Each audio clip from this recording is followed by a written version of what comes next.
Then po si tatay, paalis na siya. Karga na naman niya yung niyog.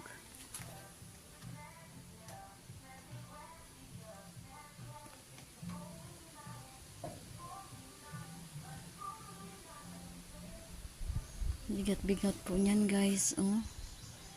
Yan guys, tatay. Hindi niya alam kung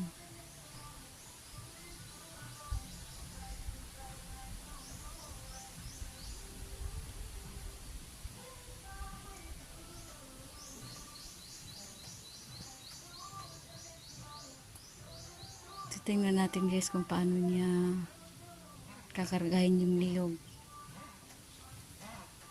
Sipin mo yan guys, oh, sa tanda niya guys, oh, kawawa, oh, di ba? May mga anak naman sana.